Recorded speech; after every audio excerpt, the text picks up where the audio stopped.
A partir de Stalingrado, a derrota da Alemanha era algo extremamente previsível, mas delongou-se por mais 2 anos. Essa derrota não só impediu que Hitler viesse a controlar as grandes jazidas de petróleo do Cáucaso, como também tornou o ataque às refinarias romenas de Ploesti, ainda em mãos alemãs, uma questão de tempo, e os bombardeiros efetuados pelos B-24 Liberator das 8ª e 9ª Forças Aéreas do Exército dos Estados Unidos, aquelas refinarias, e as fábricas de gasolina sintética durante a Operação Maremoto, fizeram com que as aeronaves, blindados, caminhões e submarinos produzidos pela Alemanha mal pudessem se mover por falta de combustível. Dessa forma, com a Wehrmacht à beira da paralisia, o avanço soviético tornou-se incontrolável, especialmente após a Operação Citadela, a Batalha de Kursk, a maior batalha de blindados da história moderna, cujo resultado foi um sucesso estratégico soviético. Isso assustou o estabelecimento britânico, especialmente Winston Churchill, que estava muito preocupado com a possibilidade concreta de a Rússia vir a controlar quase toda a Europa continental. Em sua monumental obra A Segunda Guerra Mundial, pela qual ganhou o Nobel de Literatura em 1957, Churchill reconheceu sem meias palavras que no início de 1945, Hitler havia deixado de ser o inimigo principal do Império Britânico, posto que havia sido ocupado pela Rússia, cujo avanço para o oeste era imprescindível deter. Foi nesse contexto estratégico e geopolítico durante a guerra que se iniciaram as negociações secretas entre os aliados anglo-saxões e os nazistas, com o objetivo de impedir que o Exército Vermelho chegasse ao Mediterrâneo e, principalmente, ao Atlântico. A Operação Crossroads, palavras cruzadas, pelos britânicos, e Sunrise, amanhecer, pelo Office Strategic Service, antecessora da CIA, teve início quando, em meados de abril de 1945, Hitler dividiu em 2 os seus combalidos exércitos, com um comando ao norte e outro ao sul, o que implicou que seus representantes oficiosos começassem a negociar as rendições, ao norte, com Fulk Bernadotte, que negociava com os britânicos, e ao sul, com Alan Welsh Dulles, irmão mais novo do secretário de Estado norte-americano, John Foster Dulles, e chefe da OSS na Europa, com base em Berna, Suíça. Durante mais de 4 décadas, os Estados Unidos e a Grã-Bretanha negariam a simples existência da Sunrise Crossroads, até que o peso das evidências os forçou a reconhecê-las, conquanto não tenham revelado sua verdadeira extensão, tão somente o óbvio, que tinha como objetivo uma rendição pactuada das tropas alemãs no norte da Itália, negociação que provocou estremecimentos diplomáticos com Stalin, ciente de tudo, pelo NKVD, o serviço secreto russo durante a Segunda Guerra Mundial, pois desrespeitava acordos prévios entre os aliados de uma rendição incondicional e simultânea das forças alemãs em todas as frentes. Como a Matrioshka, um brinquedo artesanal e tradicional da Rússia, onde uma série de bonecas de tamanhos variados são colocados uma dentro das outras, a Operação Crossroads continha a Operação Sunrise, que por sua vez incluiu a Operação Paperclip, um programa secreto de inteligência dos Estados Unidos, no qual mais de 1.600 cientistas, engenheiros e técnicos alemães foram levados da ex-Alemanha nazista aos Estados Unidos para empregos no governo após o fim da Segunda Guerra Mundial na Europa e mesmo durante ela, e também envolvia a Operação Überseesuds, Ultramar Sul. Tais operações, planejadas sob a perspectiva de que era iminente a eclosão de uma nova guerra mundial, na qual os aliados anglo-saxões e os alemães, agora unidos, confrontariam a Rússia. Sobre a Operação Ultramar Sul, com a transferência da nata da combalida Força Submarina Alemã para a Noruega, de onde partiriam pelo menos 3 U-Boats em direção à Argentina, tendo a bordo altos dirigentes nazistas, é a resenha literária desse vídeo.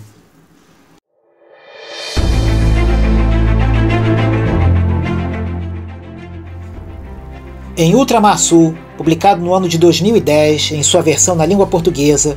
Juan Salinas e Carlos de Napoli lançam luz sobre o que teria sido a última operação secreta do Terceiro Reich, através de uma extensa investigação que reúne controvertidas teorias especulativas e eventos históricos que ainda ecoam na história moderna.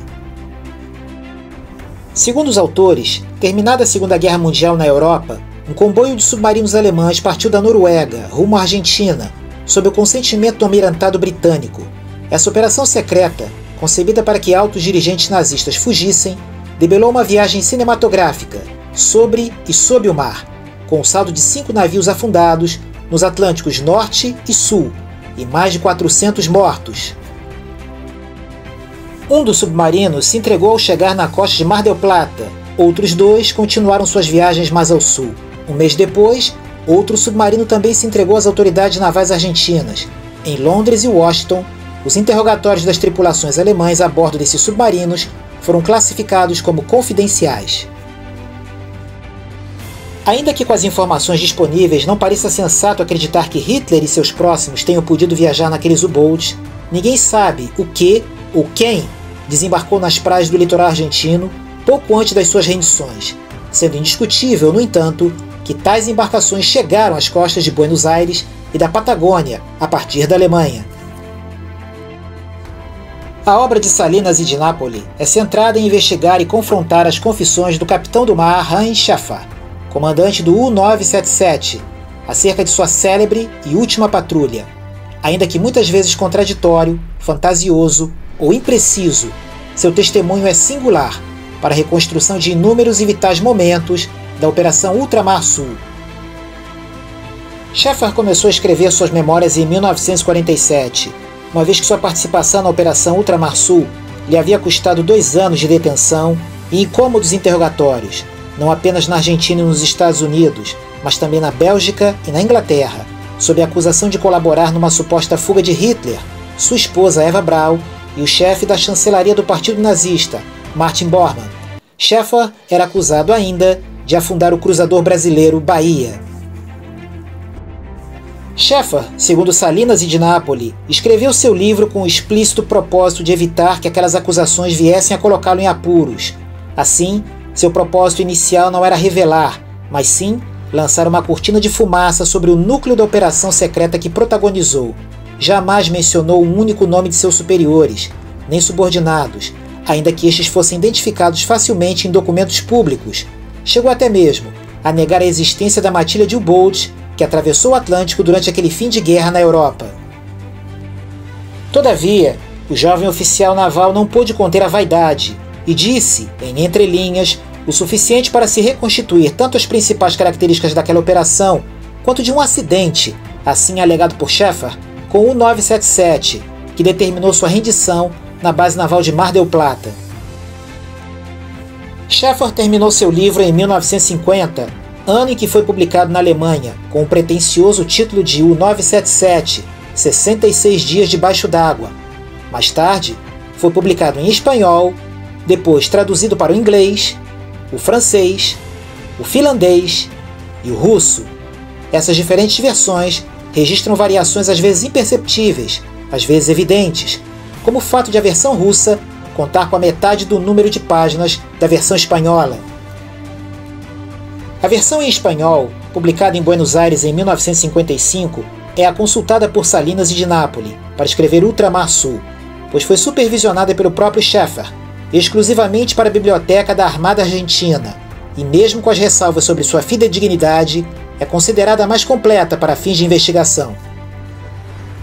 Salinas e de Nápoles buscam desvendar as omissões e contradições no depoimento de Schäfer às autoridades navais argentinas, cujo secretismo foi levantado em 2002 pelos autores, como na versão em espanhol de suas memórias. Um exemplo das suas invencionices é a explicação de uma notória avaria no casco do U-977 ao se render em Mar del Plata, cuja justificativa dada aos argentinos fora de danos causados pelo choque com o gelo no Mar Báltico, que resultaram na deformação das saídas dos tubos de torpedos. Após as inspeções do U-977 pelos oficiais navais argentinos, comprovou-se que tal avaria só podia ter sido causada por uma explosão próxima. Schäfer, confrontado, admitiu essa hipótese, atribuindo à avaria a explosão de uma mina enquanto navegava no Largo da Noruega, no Mar do Norte. Pouco tempo depois, extraditado para os Estados Unidos, Schäfer explicou aos interrogadores americanos que aquela avaria datava de setembro de 1944, quando, no decorrer de um treinamento no Báltico, o U-977 havia se chocado com outro U-Boat e retirado de combate até o fim da guerra.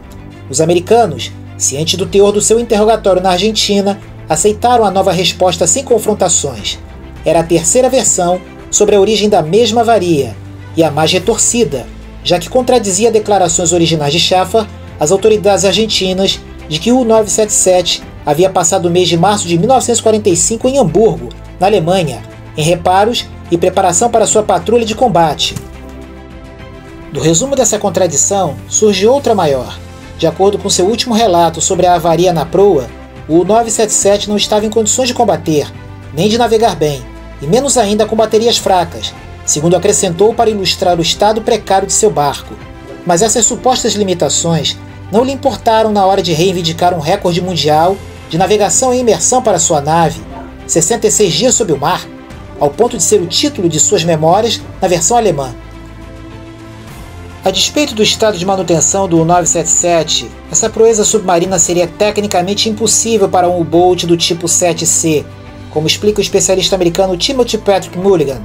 pois barcos desse tipo eram obrigados a navegar na superfície para recarregar as baterias um mínimo de 4 horas para cada 20 que permaneceriam submersos, e isso em condições mecânicas satisfatórias. No mesmo sentido, Helmut-Craft, para quem os U-Boats da classe 7C podiam navegar submersos com suas baterias a pleno apenas umas 80 milhas na moderada velocidade de 4 nós. Sublinham os autores acerca de Schaeffer que este, em suas memórias, narra superficialmente uma viagem a Cleveland em 1938, supostamente para aperfeiçoar seu inglês. Em Mar del Plata, admitiu aos interrogadores argentinos ter feito viagens a Nova York, Washington, Filadélfia, Detroit, Gettysburg, Buffalo, onde havia sido fundado o partido pró-nazista Bund Germânico estadunidense, e Cleveland, e ainda outras cidades americanas. Esta vasta experiência internacional tão precoce, somada à designação na Ultramar Sul pelo grande almirante Karl Donitz, o converte em suspeito não só de ter integrado a juventude hitlerista desde a adolescência, como a Abwehr, o serviço de informações nazista, chefiado pelo almirante Wilhelm Canaris até 1944. Schaeffer descreve a partida do U-977 de Kiel, Alemanha, em abril de 1945, como integrante de um comboio de 3 submarinos, no meio de uma forte escolta de navios de superfície, o que indica a importância da missão.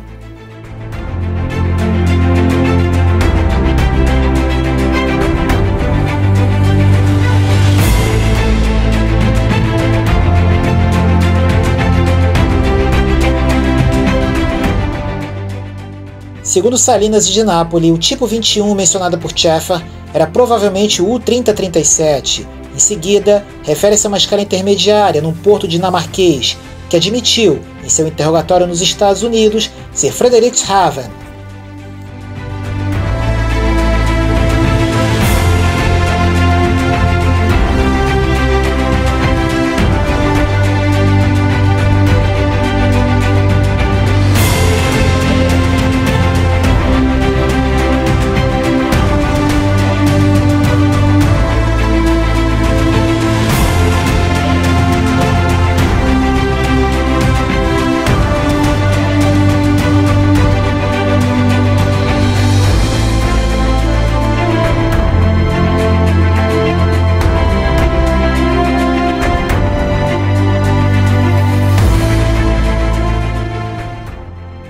Salinas de Nápoles, diante desse depoimento, questionam: tantos mantimentos de tão boa qualidade eram para combater nas vizinhas costas da Inglaterra?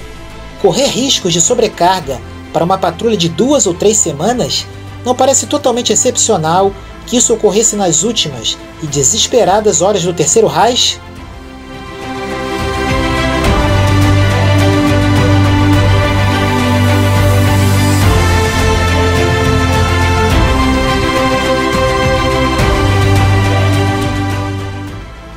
Não pode haver dúvidas, entretanto, de que a ordem de abastecimento dos U-Boats em Frederikshavn, nessa quantidade e qualidade de mantimentos, partira do próprio Donitz, que, em 2 de maio de 1945, transferira a sede de seu governo, vez que era o presidente do Reich alemão, de acordo com o testamento político de Hitler, para a escola de treinamento naval de Mürwik, nos arredores de Flensburg, junto à fronteira dinamarquesa. Dali, podiam ser enviadas por via terrestre mensagens e ordens para a base de Frederikshavn, sem perigo de interceptação eletrônica. Schaeffer mostrava-se um pouco preocupado com a conclusão óbvia de seus interrogadores, de que o comboio atravessava o estreito de Skagerrak, de Frederikshavn, na Noruega, na superfície, não só porque era uma área sabidamente infestada de minas submarinas, como pela confissão de Schaffer de que apostaram uma caixa de champanhe com o comandante do U-3037 de que o U-977 chegaria primeiro à Noruega, algo que só seria viável na superfície, vez que o tipo 21, submerso, era pelo menos 2 vezes mais veloz que um tipo 7. Mas o mais estranho, apontam Salinas e Napoli, era que um comboio naval alemão atravessara o estreito de Skagerrak na superfície, incólume, em meio ao cerco aliado no ar e no mar, naquela região, àquela altura da guerra, ser algo, se não impossível, improvável, a menos que os britânicos tivessem permitido a travessia. Mas por que razão fariam isso? Em uma pergunta retórica dos autores, uma hipótese sustenta que tal atitude dos aliados derivaria da continuação das negociações na Operação Sunrise. Somente Donitz, entregue a febris negociações com os anglo-americanos por meio de intermediários, poderia ter negociado o salvo-conduto dessa matilha de lobos da U-Luftwaffe no estreito de Skagerrak.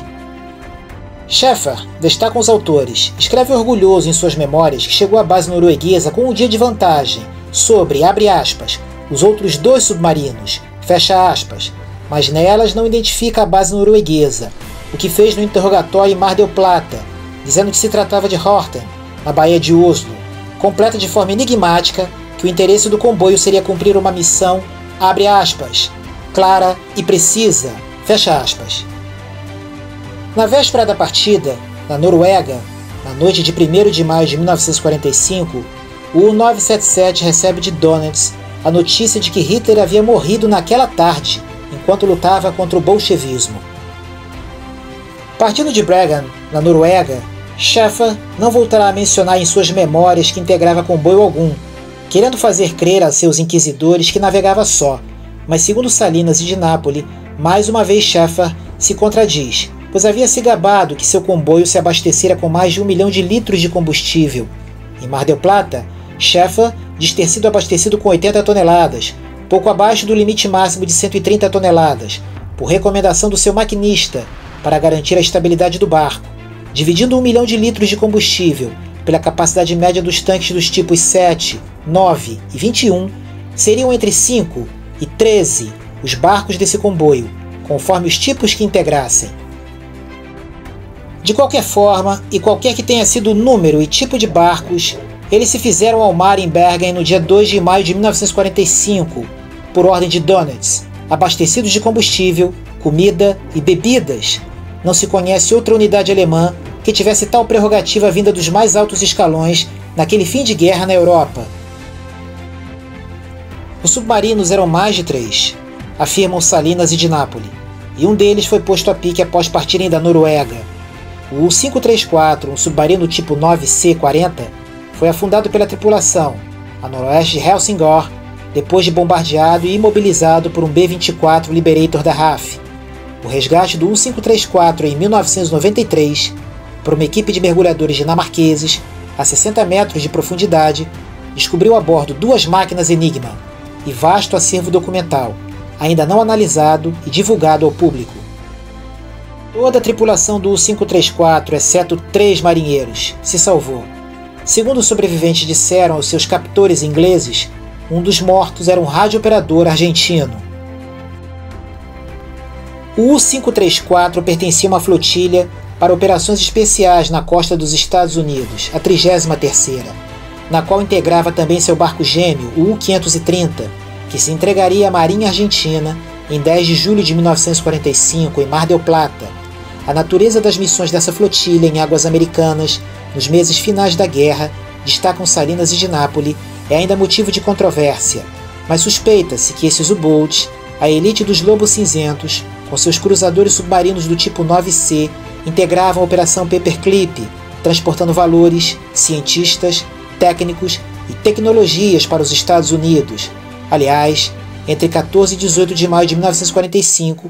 3 submarinos da 33ª Flotilha renderam-se em sucessão na costa norte-americana.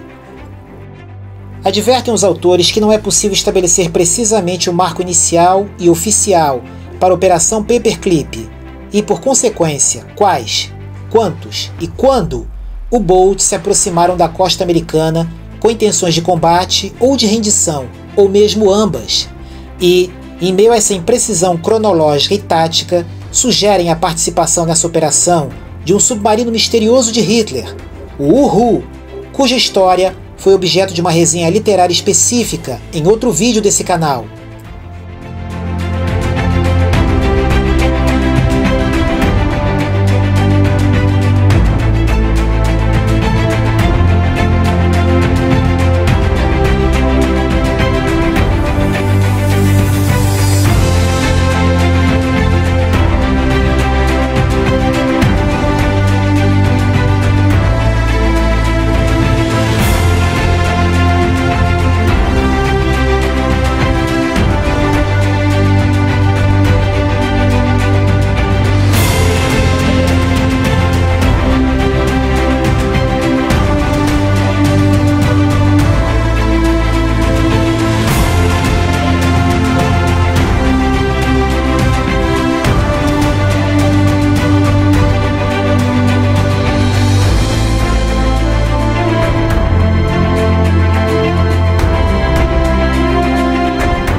A mensagem aberta pela qual Donitz ordenava a rendição dos Lobos Cinzentos fora precedida por outra, emitida em 30 de abril,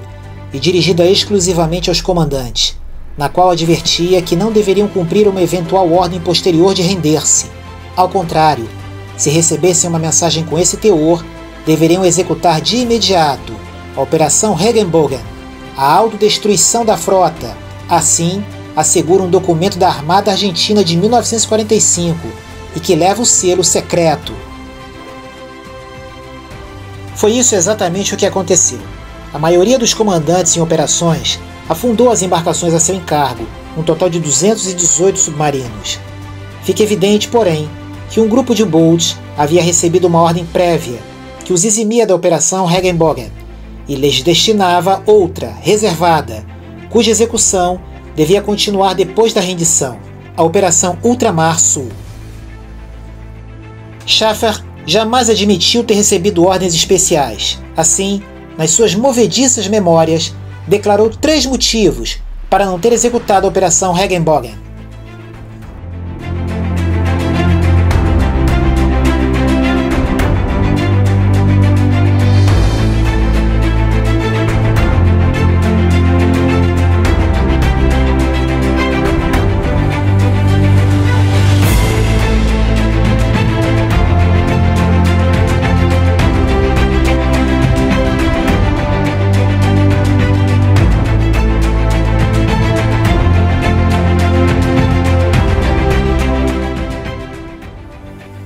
Afirma ainda que refletiu profundamente sobre uma alternativa à rendição, já que contava com provisões abundantes, e que resolveu se dirigir para um país que durante a guerra tivesse se comportado com dignidade. Esse país, ele não tinha dúvidas, era a Argentina, na visão de Schäfer, um dos mais adiantados da América do Sul, com grandes riquezas naturais, enormes extensões de terra e numerosas possibilidades de desenvolvimento. Schäfer descreve então um relato mirabolante, segundo Salinas e de Nápoles, para justificar os 16 lugares livres em seu barco, a falta de 3 ou 4 botes com os quais o barco contava ao zarpar e a razão de ter demorado mais do que Cristóvão Colombo para cruzar o Atlântico, mas, antes de tudo, buscando esconder os rastros do U-977. Em resumo, Schäfer, que segundo seus próprios adjetivos era reconhecido por sua tripulação um ultramilitarista e nazista fanático, sem entrar em acordo com os demais comandantes do seu comboio e num gesto democrático, submete sua alternativa de rendição à votação dos tripulantes do U-977, 48 homens, dos quais 30 votaram para seguir a Argentina, 2 por entregar-se na Espanha e 16, a maioria suboficiais mais antigos e casados, por voltar à Noruega. O resultado era induvidoso, todos em direção à Argentina e sem mais prorrogações. Mas o ultramilitarista e nazista fanático, Schäfer, tomado completamente por um espírito compassivo e democrático, dispensou os 16 tripulantes que quiseram voltar à Noruega e suas famílias, dos quais a maioria suboficiais especializados e a coluna vertebral da U-Boot-Waffe. E não só isso, deu-lhes carona para o regresso no U-977, atrasando a viagem à Argentina e se expondo à colisão com Minas. Antes de desembarcar, os veteranos suboficiais prometeram que, se e quando fossem capturados, e seriam, diriam que tinham se chocado com uma mina e eram os únicos sobreviventes do U-977. Esclarecendo a incrível história de altruísmo de Sheffer, dizem Salinas e Di Napoli que é lícito supor que, na realidade, o U-977 desembarcou 16 tripulantes tão logo partira de Bergen, na Noruega, e que assim o fez para liberar espaço para outros seletos e secretos passageiros, e porque havia carregado um número excessivo de mantimentos. Em uma quarta-feira, 4 de julho de 1945, às 9 horas da manhã, o cruzador Bahia da Marinha do Brasil se movia suavemente sob o sol equatorial. Desde a entrada do Brasil na guerra, tinha navegado como escolta de 67 comboios, em 10 patrulhas ao longo da extensa costa brasileira. Desde janeiro, seu comandante era o capitão de fragata Garcia Dávila Pires de Carvalho Albuquerque, de 48 anos. Jovial, alegre, otimista, era um dos oficiais brasileiros com melhores relações na Marinha Americana. Era o homem certo no lugar certo. Recebeu a solicitação de estacionar o Bahia na posição 0 graus de latitude, 30 graus de longitude oeste, aproximadamente 900 km de Natal e sobre um abismo de 4.000 metros de profundidade. Na nomenclatura dos aliados, esse posto era denominado Estação 13, das 4, a mais próxima ao continente americano e a única a cargo da Marinha do Brasil. O Bahia atuava como navio de apoio, navegando sob o trajeto de rotas sobrevoadas por aeronaves militares aliadas, que carregavam pessoal e suprimentos da Europa para o Teatro de Operações do Pacífico, que ainda estava ativo para o enfrentamento do Império Japonês. Embora a Marinha Americana confiasse essa estação ao aliado brasileiro, havia colocado a bordo do Bahia 4 jovens radiooperadores americanos. Com eles, a tripulação chegava a 372 homens. Após os relatos sobre o café da manhã, as versões se bifurcam, narram Salinas e Di Napoli. Algumas asseguram que, na sequência, estava previsto um exercício de tiro, no qual as 7 metralhadoras antiaéreas de 20 mm deviam disparar sobre alvos flutuantes, que um desses alvos foi lançado ao mar e que foi preciso esperar um pouco até que se distanciasse. Outras versões dizem que o comandante, após observar com binóculo um estranho barco pesqueiro que navegava ao sul, ordenou intimar a sua detenção, disparando uma rajada na água, a título de advertência. Essa versão, por sua vez, varia entre aqueles que sustentam que a chaminé de um pesqueiro foi derrubada e aqueles que afirmam ter sido atingida a torre de um submarino. O que não se discute é que o Bahia, cuja história foi objeto de uma resenha literária específica em outro vídeo desse canal, e o U-977 se encontravam naquele dia no mesmo lugar do vasto oceano, que o cruzador afundou e que o U-977 perdeu pelo menos 2 torpedos T-5 acústicos que se guiavam pelo ruído das hélices de seus alvos, e certamente, quando o objetivo era um navio grande, era o procedimento tático padrão disparar 2 torpedos.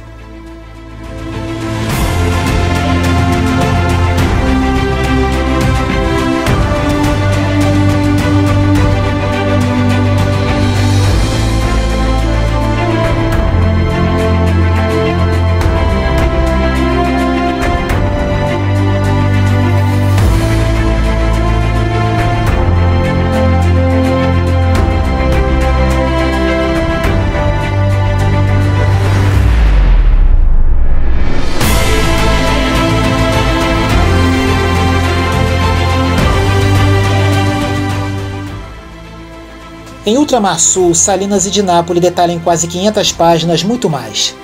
Os últimos dias do Führerbunker, a atuação de órgãos de inteligência nazistas na Argentina, os acordos dos serviços secretos antes, durante e após a guerra, outros momentos da viagem do U-977 rumo à Argentina, as bizarras memórias de Schaffer sobre sua festa de Netuno, na qual os novatos que cruzam a linha do Equador são batizados, que degenerou, segundo suas descrições, numa orgia bárbara e sádica de matiz genuinamente fascista, revelando mais uma camada do caráter do comandante do U-977, os misteriosos afundamentos de navios britânicos e americanos após a partida dos U-Boats de Bregan, as circunstâncias da libertação de Schaffer da sua prisão nos Estados Unidos, as escaramuças multinacionais sobre o afundamento do Bahia até os dias de hoje, evitando-se uma eventual imputação por um crime imprescritível, as buscas, as revelações, os ocultamentos, os motivos pelos quais as razões de Estado continuam disfarçando centenas de assassinatos como meros acidentes.